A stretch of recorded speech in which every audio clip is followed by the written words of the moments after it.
Imagine it is the middle of January. The year is somewhere around 1250. Outside, the wind is howling across frozen fields that stretch as far as the eye can see. The temperature has dropped so low that the water in the wooden bucket by the door has turned solid overnight. There is no thermostat on the wall. There is no furnace humming beneath the floor.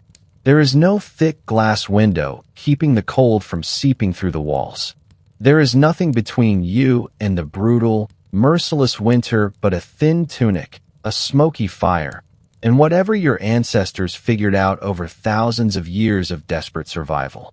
And here is the thing that will keep you listening all the way to the end of this video. These people did not just survive. They built entire systems, entire philosophies, entire ways of living that were so perfectly adapted to winter that historians are still discovering how brilliant they actually were. Not brilliant in the way we think of brilliance today, with laboratories and patents and technology. Brilliant in the quiet, humble, deeply human way of people who had absolutely no room for error. Because in the medieval world, one bad winter did not just mean you were cold and uncomfortable. One bad winter meant you died. Your children died. Your animals died. And everything your family had worked for over generations could be erased in a single frozen season. So tonight, as you settle in and let your body relax and your mind drift slowly toward rest, we are going to walk together through one of the most fascinating chapters in all of human history. We are going to step inside a medieval peasant's world and feel what they felt, understand what they understood, and quietly marvel at how they made it through the coldest, darkest, most dangerous months of the year using nothing but their hands, their community, and the deep inherited wisdom of their ancestors. You do not need to do anything except breathe slowly and let the story carry you. We begin at the very start of it all. Long before the first snowflake fell, long before the first frost crept across the ground, the medieval peasant was already preparing. And this preparation was not casual. It was not something you got around to when you felt like it. It was the central organizing principle of an entire way of life. The entire rhythm of the medieval year was built around one fundamental truth that everyone understood completely, from the youngest child to the oldest grandmother. Winter was coming, and winter did not forgive carelessness. The word peasant comes from the old French word paysant, meaning someone from the pays, which simply meant the countryside or the region. These were not slaves, though many of their ancestors had been. These were not wealthy landowners, though some would rise to modest comfort over generations. These were ordinary farming people who made up somewhere between 80 and 90% of the entire medieval population of Europe. When we talk about the Middle Ages, when we picture knights and castles and grand cathedrals, we are picturing the world that the labor of these people built and sustained. But the peasants themselves lived in a world that looked almost nothing like those romantic images. Their homes were small. A typical peasant dwelling in England or France or Germany during the High Middle Ages was a single rectangular structure called a longhouse. And when historians say single structure, they mean that very literally. There was often no separation between the human living space and the animal quarters. On one end of the longhouse, the family slept, cooked, ate, and lived. On the other end, just beyond a low partition or sometimes not even that, the family's animals spent the winter. Their cow, their ox, their goat, their pig, their chickens. All of them breathing and living and generating body heat just a few feet from where the children slept. This was not a sign of poverty or ignorance. This was engineering. The breath and body warmth of animals produces a remarkable amount of heat. A single cow exhales enough warm air to raise the temperature of a small enclosed space by several degrees. And in a world where every degree of warmth was the difference between survival and freezing to death in your sleep, having your animals on the other side of a thin wall was not disgusting. It was genius. The walls of the longhouse were typically made of a technique called wattle and daub. Flexible young branches, usually hazel or willow, were woven together into a lattice frame. Then this frame was packed and plastered with a mixture of wet clay, soil, animal dung, and straw. When this mixture dried, it formed a surprisingly solid and insulating barrier. The dung in the mixture was not accidental. It contained fibers and oils that helped bind the clay and also improved its resistance to cracking in cold weather. Generation after generation of peasant builders had figured this out entirely through observation and experience. The roofs of these homes were almost always made of thatch. Layers and layers of dried reeds, straw, or heather bundled tightly and packed at steep angles so that rain and snow would slide off rather than accumulate and collapse the structure. A well-made thatched roof could be extraordinarily thick, sometimes reaching depths of 2 or 3 feet at the peak. And all of that packed organic material worked like a modern insulating blanket. It trapped warm air rising from inside the house and slowed the penetration of cold air from outside. Medieval peasants did not know the physics of insulation, but they knew very precisely that a good thick roof kept you alive and a bad thin roof did not.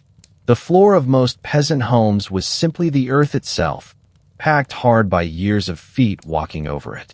Sometimes it was covered with rushes, the tall marsh grasses that grew abundantly near rivers and wetlands. These rushes served multiple purposes. They were soft underfoot. They provided a thin layer of insulation between the cold ground and the soles of people's feet.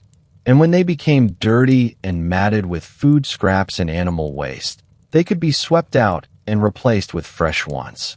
This happened regularly in wealthier peasant households, somewhat less regularly in poorer ones. But even at their worst, the rushes were better than bare frozen earth. Windows were a genuine problem in medieval peasant homes. Glass was extraordinarily expensive and almost entirely out of reach for ordinary people until relatively late in the medieval period. What most peasant homes had instead were simply holes in the wall, small openings that could be covered in various ways. Some households stretched animal bladders thin and dried them to create a semi-transparent membrane that let in a small amount of light while blocking some of the wind. Others used oiled cloth or oiled paper if they could get it. Many simply had wooden shutters that could be pulled closed and latched against the cold. When the shutters were closed, the interior of the house became extremely dark. When they were open, the cold poured in freely. This was a constant trade-off that medieval peasants navigated every single day of winter. The heart of the medieval peasant home, the thing that everything else revolved around, was the fire. And it is important to understand that this fire was almost never in a fireplace as we would recognize one today. The fireplace with its chimney was a later development, gradually spreading through Europe over the course of the medieval period, but not reaching ordinary peasant homes in most regions until quite late. For most of the medieval era, and for most ordinary people, the fire burned in the center of the single room of the house, on a flat hearthstone or a raised earthen platform. And the smoke from this fire simply drifted upward and found its way out through a hole in the roof or through the thatch itself. This meant that every medieval peasant home was permanently, constantly filled with smoke. Not a little smoke. Not the occasional wisp you might get from a poorly drawing fireplace. Thick, present, all-pervasive smoke that coated the walls, the rafters, the stored food hanging from the ceiling, the clothing, the hair, and the lungs of every person who lived there. Modern historians have found evidence of significant respiratory disease in medieval skeletal remains. The smoke did real damage over a lifetime, and yet the medieval peasant accepted this completely and without apparent resentment, because the alternative was freezing to death. The smoke was proof that the fire was burning, and the fire burning meant you were alive. The fuel for this fire was one of the most carefully managed resources in the entire medieval world. Wood, but not just any wood. The management of woodland for fuel was a sophisticated and highly organized system called coppicing. In coppiced woodland, certain trees were cut down to their stumps every 7 to 15 years depending on the species. The stumps, called stools, would then send up multiple new shoots from their roots. These shoots grew quickly into slender poles that could be harvested for fuel, for building material, for fencing, and for dozens of other uses. And because the root system remained intact, the stump would simply grow new shoots again and again, essentially indefinitely. Some coppiced woodland stumps in England today have been carbon dated to thousands of years old. This system meant that managed woodland actually produced more fuel over time than simply cutting down trees and planting new ones. Medieval peasants understood this intuitively through generations of practice. The right to gather wood from the local lord's woodland, called as stovers in English common law, was one of the most precious rights a peasant household could possess. Losing it, even temporarily, could mean the difference between making it through winter and not. Peat was another crucial fuel source in regions where it was available. Ireland, Scotland, parts of Scandinavia, the Netherlands, and the flat fenlands of eastern England all had extensive peat deposits. Peat is essentially partially decomposed organic material, mostly plant matter, that has accumulated in waterlogged ground over thousands of years. When cut into blocks and dried, it burns slowly and steadily, producing a distinctive earthy smell and a gentle, long-lasting heat that was ideal for maintaining a home fire through a cold night. Peasants with access to peat were considered fortunate. The work of cutting and drying peat was heavy and time-consuming, but the resulting fuel was dense, portable, and could be stored for years without degrading. In coastal regions, dried seaweed was sometimes burned as fuel. In areas with access to coal outcroppings, coal might be gathered from the surface. In areas near forests where charcoal production happened, charcoal was sometimes available. The medieval peasant was extraordinarily resourceful about fuel because they absolutely had to be. Now let us talk about something that often surprises modern people when they first learn about it: the medieval peasant's relationship with sleep. Because it turns out that the way medieval people slept was profoundly different from how we sleep today, and winter played a central role in shaping those sleeping habits in ways that are genuinely fascinating. In 2001, a historian named Roger Akirch published a landmark book called At Day's Close: Night in Past Times. In it, he documented an overwhelming body of historical evidence suggesting that before the industrial era, before artificial lighting, virtually all humans in the northern and temperate world practiced what he called segmented sleep, or what others have called biphasic sleep. Instead of sleeping in one long, continuous block as most of us try to do today, medieval people slept in two distinct phases separated by a period of quiet wakefulness that lasted anywhere from 1 to 3 hours. The first sleep, sometimes called the dead sleep or the first sleep in historical documents, would begin not long after dark. In winter, darkness came early. By late afternoon in December, the light was already fading. After the evening meal, after the animals were settled and the fire was banked, most peasant families would simply go to bed, not because they were tired in the way we might be tired after a long day, but because there was nothing else to do, no light to do it by, and staying up would mean burning precious fuel for heat and light that could not be afforded. Then, in the middle of the night, typically around midnight, people would naturally wake. Historical records from monks, from physicians, from household accounts, from legal documents and personal letters all confirm this waking. People would lie in their beds in the dark and think. They would pray. Married couples would talk quietly, and historical evidence suggests that this was also the time most associated with marital intimacy. Some people would get up and do small tasks by the light of the banked fire. Some would visit neighbors in winter communities where houses were close together. And then, after an hour or two, or sometimes 3, they would drift back into the second sleep, which would carry them through until dawn. This second sleep seems to have been often described as lighter and more dream-filled than the first. And the period between the two sleeps, that quiet, dark middle time, seems to have held a special psychological quality for medieval people. It was a liminal space, not quite day and not quite night, where the mind was both alert and deeply relaxed at the same time. Historians speculate that this pattern may actually be the natural human sleep rhythm, before electric light extended the day and condensed our sleeping into a single block out of social necessity. Some sleep researchers have found that when modern humans are placed in environments without artificial light for extended periods, they naturally begin to develop this two-phase sleeping pattern. It may be that we have simply trained ourselves out of what our biology actually prefers. For medieval peasants in winter, this sleeping pattern made practical sense in ways beyond biology. The fire needed to be tended. If it went completely out in the night, relighting it was difficult and used up precious fire-starting materials.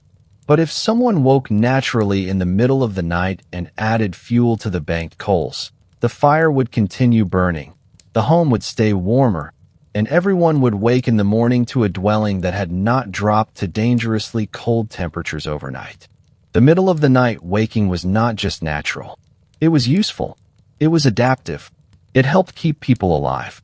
The bed itself in a medieval peasant home was a matter of extraordinary importance. Beds were often the single most valuable possession in a household. When peasants made their wills, which they did with some regularity, beds were specifically named and bequeathed to particular family members. Not the house, not the tools, the bed. This tells you something fundamental about how central the bed was to medieval life, and particularly to medieval winter survival. A wealthy peasant might have a proper wooden bed frame with a rope lattice to support a mattress. A poor peasant might sleep on a simple straw pallet directly on the rush-covered floor. But in between these extremes were many variations. Mattresses were most commonly stuffed with straw, with dried heather, with wool fleeces, or in the case of the relatively prosperous, with goose feathers. Feather beds were so warm and so comfortable and so valuable that they were mentioned specifically in royal decrees and legal documents regulating trade. Over the sleeper went layers of covering. Wool blankets, sheepskins with the fleece still attached. Cloaks worn during the day doubled as bed covers at night. In particularly cold conditions, multiple family members would sleep together in the same bed or in close proximity on the same sleeping platform, sharing body heat in the most direct and immediate way possible. Children often slept between adults. Elderly family members who had lost the body's natural ability to generate heat efficiently would be positioned close to the center of the sleeping group. The question of night clothes in the medieval period is interesting and somewhat contested among historians.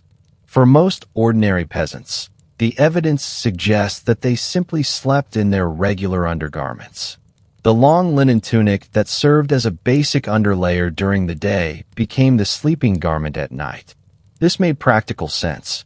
Getting completely undressed in a freezing cold room was unpleasant and potentially dangerous for the very young and very old. Staying partially dressed meant you were never completely unprotected from the cold, and you were ready to move quickly if something went wrong in the night. Nightcaps were very real and very common. The human body loses a disproportionate amount of heat through the head and neck. Medieval people did not know the precise physiology of this, but they absolutely knew the practical reality. A warm cap worn to bed made an enormous difference in how warm you felt during the night. These caps were made of wool, sometimes of linen, sometimes of a combination. They were not fashionable in any modern sense. They were tools. They were survival equipment. Now we should talk about food, because the way medieval peasants ate in winter was inseparable from the way they survived winter. And the story of medieval winter food is one of the most carefully orchestrated logistical achievements in human history, carried out not by generals or engineers, but by ordinary farm families doing what their grandparents had taught them. By autumn, the harvest was in. The grain was stored. The root vegetables were buried in sand in the root cellar or laid out in the cool, dry dark of the storage building. The fruit had been dried or preserved in honey or turned into cider or ale. The herbs had been cut and hung to dry from the rafters. The peas and beans had been dried in their pods. The salt had been accumulated through the summer months at no small expense. And now came the most important agricultural event of the entire year. The autumn slaughter, called Martimas in the church calendar because it traditionally happened around the feast of St. Martin on the 11th of November. This was the moment when the hard mathematical calculation that every peasant family had been making in their heads all autumn finally came to its conclusion. You looked at your animals. You looked at your stored fodder. And you calculated as precisely as you could how many animals you could realistically feed through the winter with what you had. Every animal above that number was slaughtered now, while the meat could be preserved in the cold weather, while the whole community was together and could help with the work. The slaughter of animals at Martimas was simultaneously a practical necessity and a community event. Neighbors helped neighbors. The blood was collected for black pudding. The fat was rendered down for cooking, for making candles, for waterproofing leather. The intestines were cleaned and used for sausage casings. The bones were boiled for marrow and then boiled again for broth. The hide was preserved for leather. Virtually nothing was wasted. The animal that died in November was still feeding the family in March. Every part of it had been turned into something useful, something nourishing, something that contributed to the survival of the people who depended on it. The primary method of preserving meat through winter was salt. Salt was extraordinarily valuable in the medieval world. It was so important that it gave us the word salary, from the Latin salarium, referring to the salt or money for salt given to Roman soldiers. Medieval salt came from coastal salt pans, where seawater was evaporated to leave the mineral behind, or from inland salt springs and mines. It was taxed, traded, and carefully hoarded. To salt meat for winter preservation, the butchered cuts were packed tightly in barrels with large quantities of coarse salt. The salt drew moisture out of the meat through osmosis and created an environment so hostile to bacterial growth that the meat could last for months. Heavily salted meat was tough, intensely salty, and would need to be soaked in multiple changes of fresh water before cooking to become palatable. But it was calories. It was protein. It was survival. Smoking was another preservation method that served both to dry the meat and to add chemical compounds from the wood smoke that inhibited bacterial growth. Smoked hams and sausages hanging from the rafters of a medieval peasant home were both food storage and insulation in a modest way. And the rafters of a house with a central hearth and no chimney were perfectly suited to this purpose. The smoke that filled the upper half of every room was constantly, passively, preserving every piece of food hung up there. Fish, particularly preserved fish, was a crucial winter food across much of Northern and Western Europe. The Catholic Church, which organized and structured most aspects of medieval life in ways that are hard to fully appreciate from a modern secular perspective, required fasting from meat on Fridays and during certain periods of the church calendar. The most significant fasting period was Lent, the 40 days before Easter, which falls in late winter or early spring, precisely when fresh food was most scarce and preserved food stores were running lowest. During Lent, no meat at all was permitted. Fish, however, was allowed. This religious requirement created a massive and sophisticated industry around preserved fish. Herring was salted in enormous quantities by Dutch and Scandinavian fishermen and traded throughout Europe. Cod from the North Atlantic was dried in the cold Nordic air until it became hard as wood, a product called stockfish. This dried cod could be stored for literally years without refrigeration, and when soaked in water and cooked would rehydrate into a nutritious, protein-rich food. The trade in dried cod and salt herring was one of the largest commercial enterprises of the entire medieval period. It was, in a very real sense, the protein supplement that kept a large fraction of Europe's population alive through the winters when fresh meat was gone. Pottage was the defining food of medieval peasant life, and winter pottage was its apotheosis. Pottage is essentially a thick porridge or stew made by simmering grains, vegetables, legumes, or any combination of available ingredients in water or broth for an extended period. It is one of the oldest cooked foods in human history, and it remains central to European peasant diet well past the medieval period. The beauty of pottage from a winter survival perspective is its flexibility and its efficiency. Almost anything could go into pottage. Dried peas were a staple ingredient, providing protein through the winter months when fresh food was unavailable. Barley, oats, or rye would thicken it. Dried herbs added flavor, and, though medieval people did not know this in scientific terms, preserved some nutritional value. Preserved salt meat or fish could be added in small quantities to flavor the whole pot without being consumed directly. Root vegetables, turnips and parsnips and leeks, could go in fresh from the root cellar well into winter. Pottage was also extraordinarily practical for the medieval kitchen because it could cook slowly over a low fire for hours, even all day, without requiring constant attention. A pot hanging over the central hearth in the morning would be ready to eat by evening with relatively little intervention. This was important because medieval peasant women, who did most of the cooking, also did most of the other household work: the spinning, the weaving, the childcare, the animal feeding, the water carrying, the thousand other tasks that kept a household running. A food that cooked itself while you did other things was not a luxury. It was a necessity. Bread was the other foundation of medieval peasant eating, and the type of bread tells you a great deal about where you fell in the social hierarchy of the medieval world. White bread, made from finely milled wheat flour, was the food of the wealthy. Peasants ate dark bread made from rye, from barley, from a mixture of grains, and sometimes from ground dried legumes.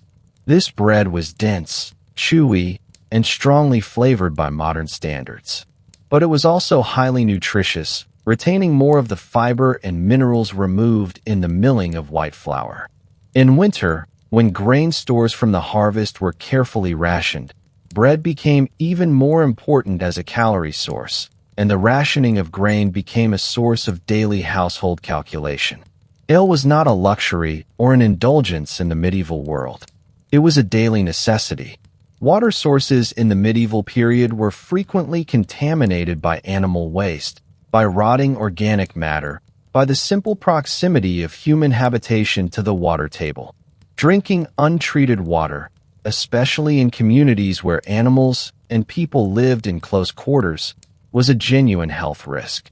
Ale, brewed from grain and fermented with wild yeasts, had the advantage of having been heated during the brewing process, which killed many pathogens. It was also mildly intoxicating in the sense that it contained some alcohol, but medieval small ale, which was the everyday drinking ale as opposed to stronger festive brews, was relatively low in alcohol content. Children drank it.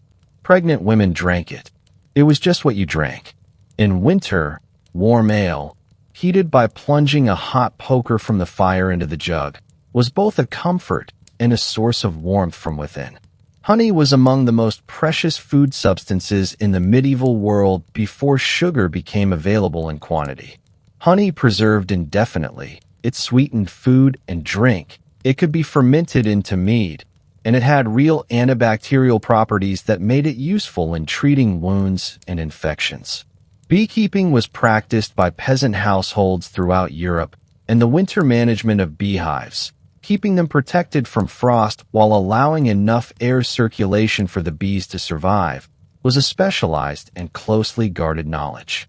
The rhythm of winter days for medieval peasants was shaped by two things more than anything else: daylight and cold. In the depths of December at the latitude of England or northern France or Germany, useful daylight lasted perhaps 8 hours or even less. And of those 8 hours, a significant portion was the dim, cold gray of early morning and late afternoon rather than the full light of midday. Everything that could only be done in daylight, which in a world without artificial light was essentially everything that required visual precision, had to happen in that narrow window. Men and older boys would go out to tend the animals, even in the worst weather. Livestock could not be left unattended. They needed water, which meant breaking ice in the water troughs if it had frozen overnight. They needed feeding from the carefully stored hay and grain.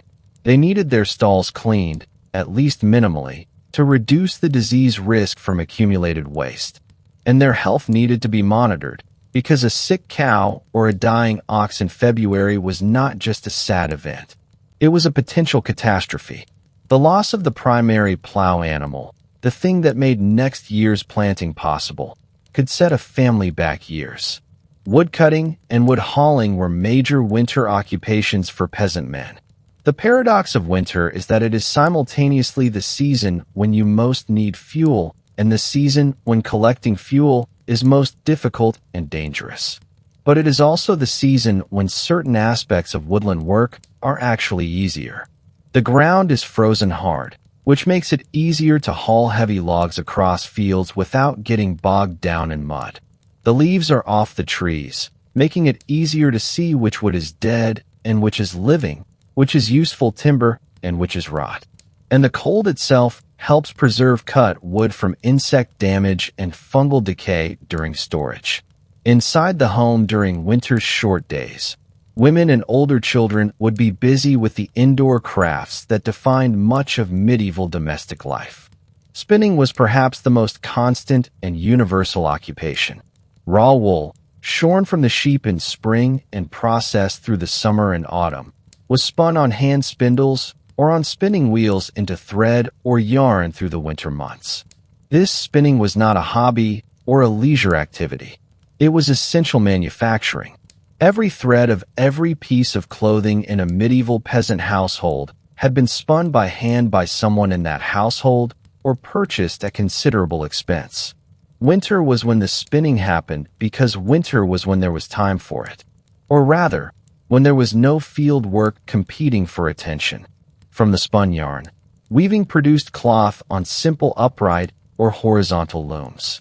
From the cloth, sewing produced clothing. And from the production of more cloth than the family needed came the opportunity for barter or sale at market. Many peasant households generated a significant portion of their modest surplus income through the winter textile production of the women and girls of the family. Leatherworking was another major indoor winter occupation. Shoes wore out. Harnesses cracked and broke. Bags rotted and tore. All of the leather goods that a farm family depended on needed regular repair and occasional replacement. The raw materials, hides from the autumn slaughter and from animals that had died during the year, had been preserved by salting or by a process called tanning, which used the tannins from oak bark to convert raw hide into stable leather. Winter was when those preserved hides were worked into finished goods by the men and boys of the household using simple knives and awls and crude needles. Children in medieval peasant households had no childhood in the modern sense of protected, play-filled years free from responsibility. From the time they could walk, children were contributors to the household economy. In winter, small children might help by gathering kindling, by carrying water, by minding younger siblings, by helping to feed the smaller animals.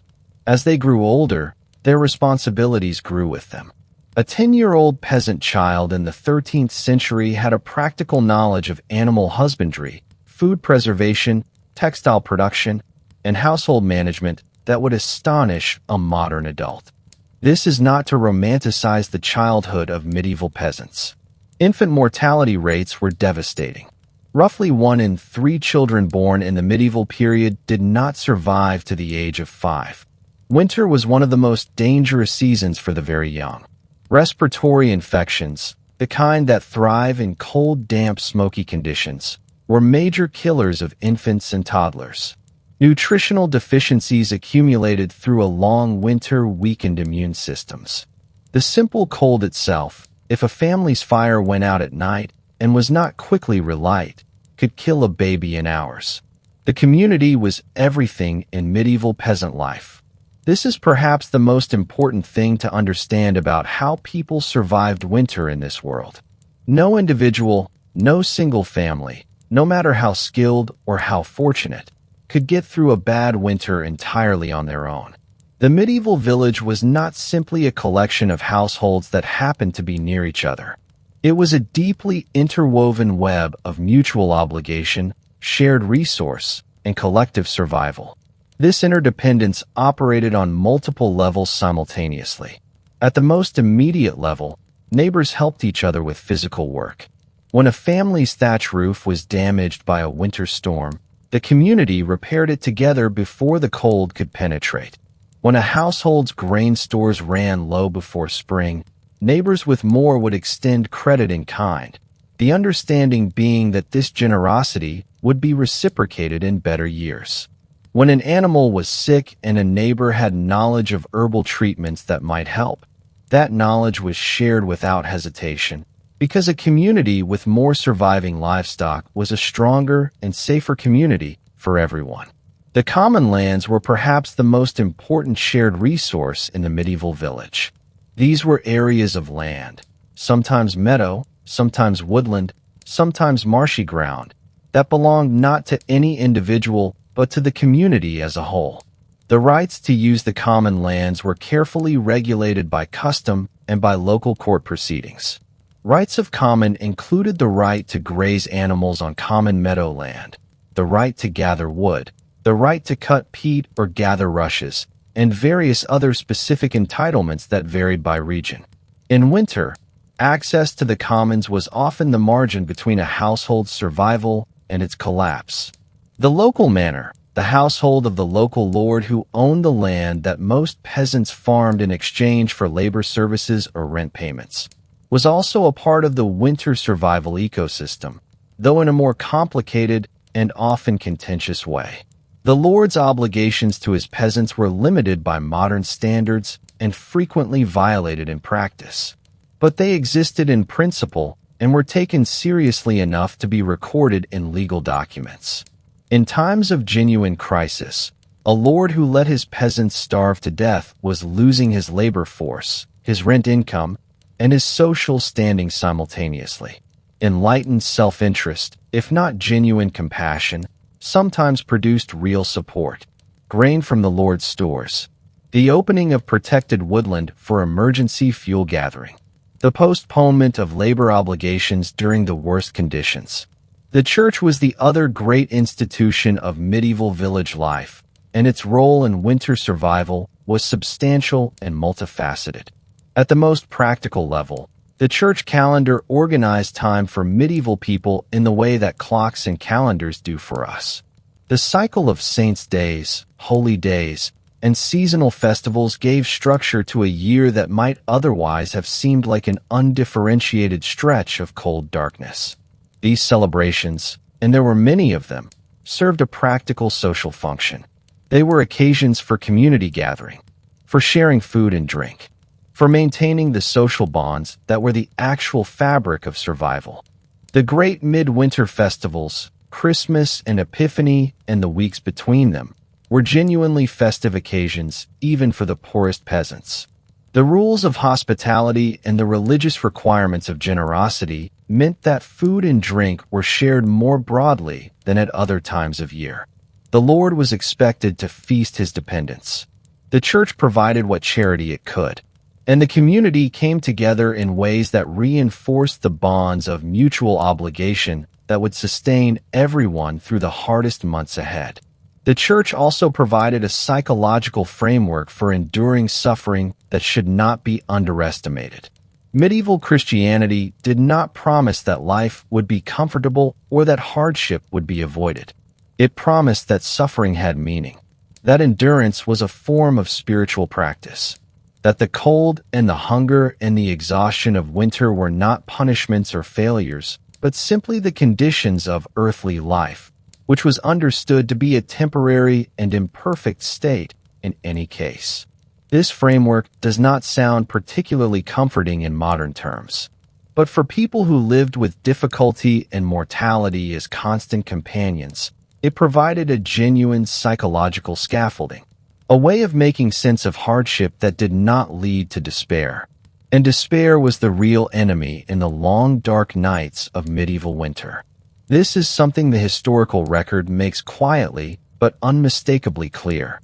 The medieval world had words and concepts for the psychological condition we now call seasonal depression or seasonal affective disorder.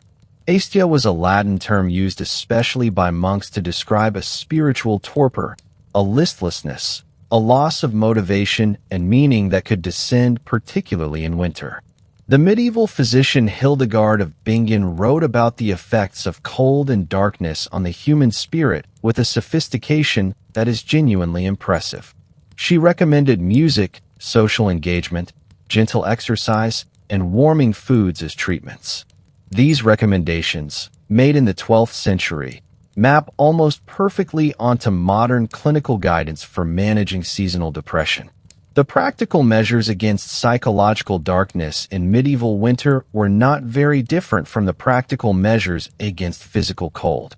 Community, fire, food, storytelling, music, the long winter evenings, when the day's work was done and the family gathered around the hearth, were the natural time for all of these. An elder would tell a story, someone would sing, a riddle would be posed and solved. Children would play simple games in the firelight, while the adults spun and stitched and repaired equipment by hand. These were not entertainments in the modern sense of things consumed passively. They were active, participatory experiences that built and maintained the emotional bonds between people who depended on each other completely. The folk songs and folk tales that survived into the modern era as subjects of scholarly collection are the fossilized remnants of these winter evenings. The stories of brave heroes overcoming impossible odds. The songs about summer and warmth and abundance. The riddles whose answers were the ordinary things of daily life. Fire, water, wind. These were not merely entertainment. They were the means by which a culture's accumulated wisdom, its practical knowledge, and its emotional coping strategies were transmitted from generation to generation in a world where most people could not read. Let us talk now about something that medieval people understood with great precision and that we have largely forgotten. The art of dressing for cold. Modern winter clothing, with its synthetic insulating layers and waterproof shells and temperature-rated sleeping bags, is a technological marvel by medieval standards. But medieval clothing, working with only natural fibers and traditional techniques, achieved a level of practical warmth that kept people alive in conditions that would be genuinely dangerous in inadequate clothing. Wool was the great miracle fiber of the medieval world. It is worth spending a moment understanding why. Wool fiber has a unique microscopic structure. Each individual fiber is covered in tiny, overlapping scales, like the scales of a fish, and has a natural crimp that causes the fibers to lock together when they are spun. This creates a fabric with millions of tiny air pockets trapped between the fibers. Air is an excellent insulator. The more air a fabric can trap, the warmer it is.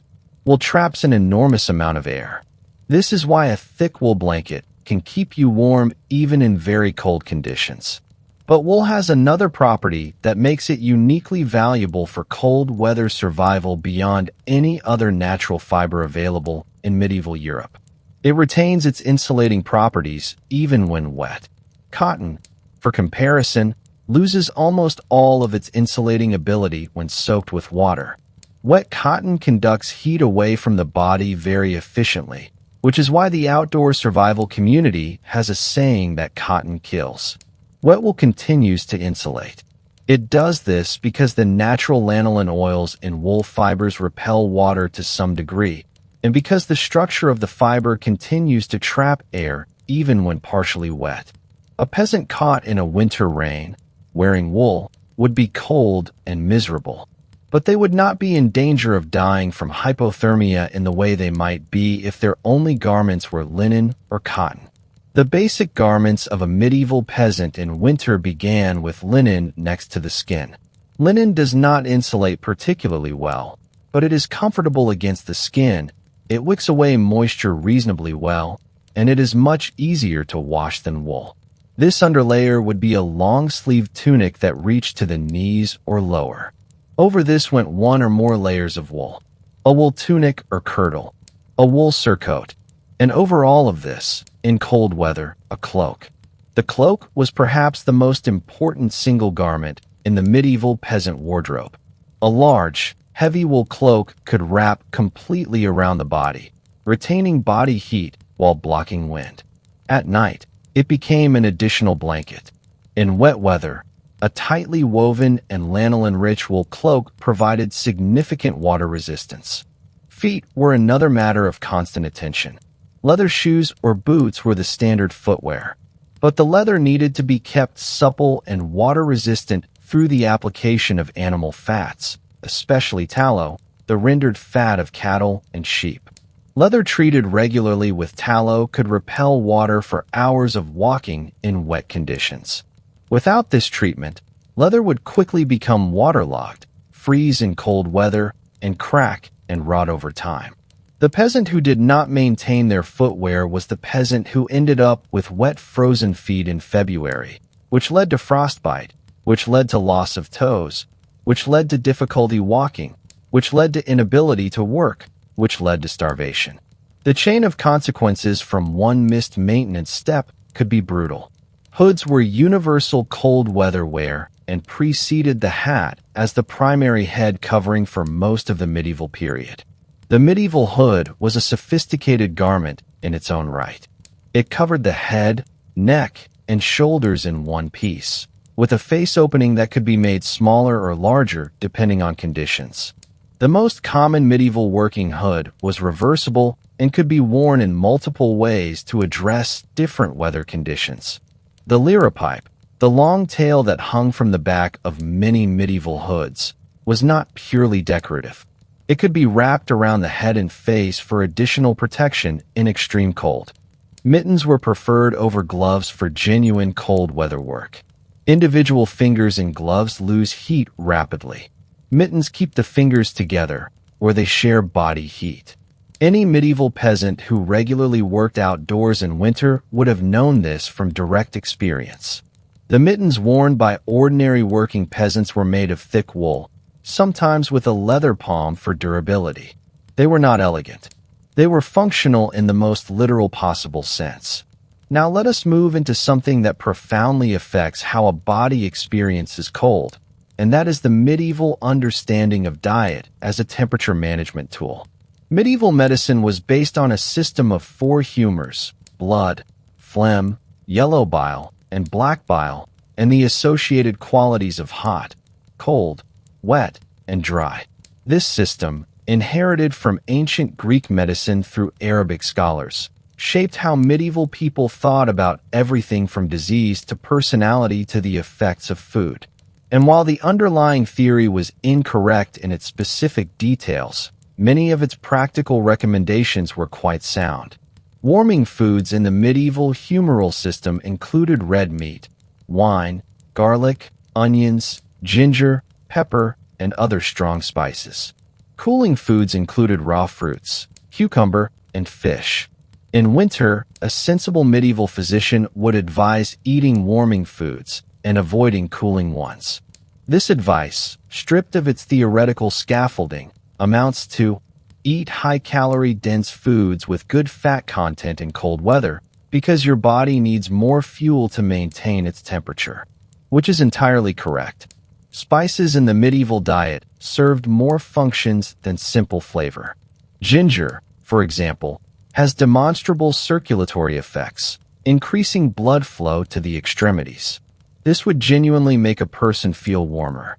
Pepper and other strong spices stimulate the metabolism modestly. Garlic has antimicrobial properties that might have helped reduce the respiratory infections that were so common in winter conditions. And all strong-tasting spices made heavily salted or otherwise preserved food considerably more palatable, which meant people ate more of it, which meant they consumed more calories, which meant they stayed warmer. Mulled wine and spiced ale, heated drinks flavored with warming spices, were not just pleasant winter beverages. They were, in the medieval understanding, medicine. The combination of the warming quality of the alcohol, which does genuinely increase the perception of warmth, though it also causes heat loss from the skin surface, and the warming qualities of the spices, was understood as a treatment for the cold in both its literal and its medical senses.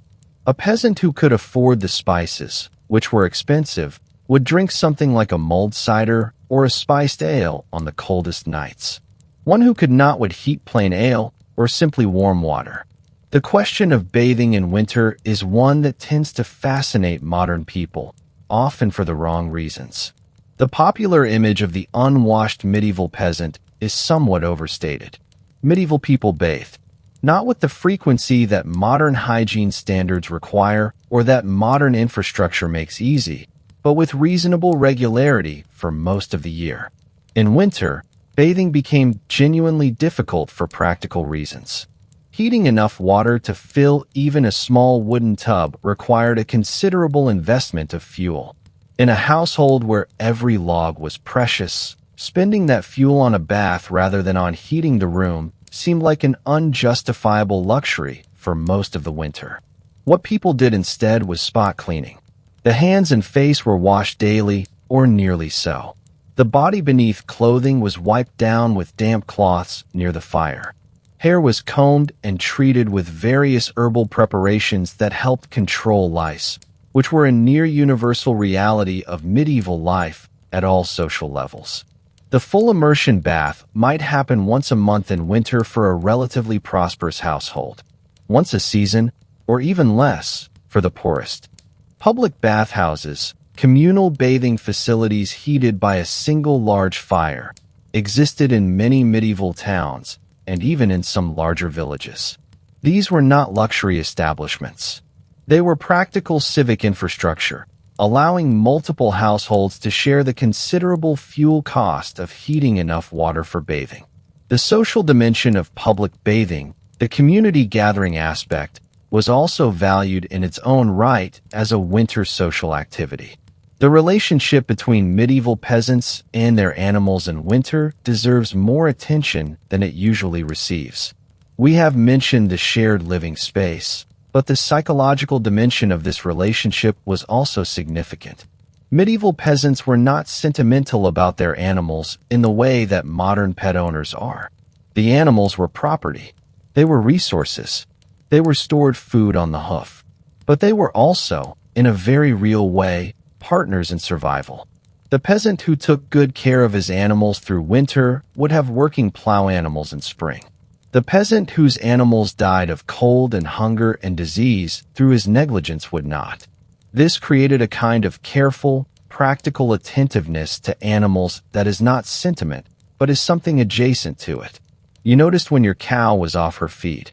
You noticed when your ox was lame. You noticed when your goat's coat looked dull or her eyes were dim. These were not abstract problems. They were immediate threats to your family's survival. And so you paid attention in the way that you only pay attention to things that matter completely. There was also a body of traditional veterinary knowledge, passed down through generations, that addressed the most common problems of winter animal care. Herbal treatments for respiratory infections in animals. Methods of treating cracked hooves that would not heal in frozen conditions. Techniques for assisting difficult births in livestock during the cold months when such things could not be done outdoors. This knowledge was not written down in most cases. It lived in the memories of experienced farmers and was transmitted through direct apprenticeship, watching and doing, across generations. As winter deepened toward its middle, toward January and February when the stores were drawing down and the days were still short and the cold was at its most persistent and penetrating, the particular quality of medieval winter hardship became most intense. Historians have a term for this period. They call it the Hungry Gap, and it was real and it was serious. The harvest from the previous autumn was 9 or 10 months in the past. The new spring growth was still weeks or months away. What remained in the store was what remained. There was no more. The calculations that peasant families had been making since autumn now became acute. If we eat this much bread each day, we have 45 more days of grain. If we reduce to this much, we have 60. Can we reasonably expect the first spring greens by 60 days from now? These were not abstract mathematical exercises. They were the actual cognitive work of survival, happening around hearth fires and smoky, cold rooms across the entirety of medieval Europe. In bad years, when the harvest had been poor due to late spring frosts, summer flooding, early autumn storms, or the depredations of warfare, the Hungry Gap became something worse than merely uncomfortable. Medieval chronicles and court records document famines with a kind of calm matter-of-factness that reflects how common they actually were. The Great Famine of 1315 to 1322, which killed somewhere between 10 and 25% of the population of Northern Europe, is the most devastating recorded example. But smaller local famines, affecting a single village or a single region, were regular occurrences throughout the medieval period. Almost every extended family alive in medieval Europe would have experienced at least one episode of genuine hunger so severe that it threatened lives. The responses to food scarcity in medieval communities were varied and sometimes desperate. Wild food gathering, always an important supplement to the agricultural diet, became critically important. The forests and hedgerows and meadows of medieval Europe were full of food if you knew where to look and what season it was and what you were looking for. Roots could be dug from frozen ground if you were willing to work hard enough. Tree bark, particularly the inner bark of certain species, could be ground and added to bread flour to stretch it further. Hazelnuts and other stored wild foods were gathered in autumn specifically as a hedge against the Hungry Gap. Nettles, one of the first plants to emerge in early spring, were gathered and cooked with an enthusiasm that reflected genuine hunger rather than culinary preference. The psychological management of the Hungry Gap was as important as the practical. The Church provided the framework again. Lent, the 40 days of fasting before Easter, occurred precisely during the Hungry Gap. What might have been experienced as forced deprivation due to food scarcity was reframed as voluntary spiritual discipline. You were not going hungry because your stores had run out. You were fasting in solidarity with Christ's suffering. You were performing a virtuous act. This reframing was not cynical manipulation, at least not entirely. It was a genuine attempt to give meaning to a physical reality that could not be changed, and in doing so to preserve the psychological integrity of people in difficult circumstances. Spring, when it finally came, did not arrive all at once. It arrived in stages, each one noticed and celebrated with a relief that is difficult for well-fed modern people to fully appreciate. The first mild day in late February or March when the temperature climbed above freezing and stayed there. The first mud, which meant the ground was thawing. The first green shoots of new grass in the most sheltered spots. The first nettles, gathered with grateful hands and boiled into a soup that would have seemed unremarkable in summer, but in March tasted like the best thing in the world. The birds returned. The days visibly lengthened. The animals, who had been kept in their winter quarters for months, were let out onto the first green growth with a kind of animal joy that their human keepers watched with something that looks very much like shared pleasure in historical accounts. The medieval spring was not just pleasant. It was the proof that survival had been achieved one more time. The agricultural work of spring began in earnest as soon as conditions allowed, and it began with a ferocious energy that reflects months of enforced inactivity. Fields needed plowing. Seeds needed planting. Ditches needed clearing. Fences needed mending. The entire infrastructure of the farm, which had been maintained through the winter as best it could but not properly addressed, demanded comprehensive attention all at once. And the people who turned to this work had been living on reduced rations for weeks or months, had been mostly sedentary since the autumn, and were physiologically somewhat diminished by the winter's demands. And yet they did it. Year after year, century after century, generation after generation. The medieval peasant got through winter and got up and started the work of spring with the quiet, persistent stubbornness that is perhaps the most defining characteristic of ordinary human endurance throughout history. There is a lesson in this that goes beyond history, that goes beyond the specific details of thatched roofs and salted pork and segmented sleep and wool cloaks and communal fires.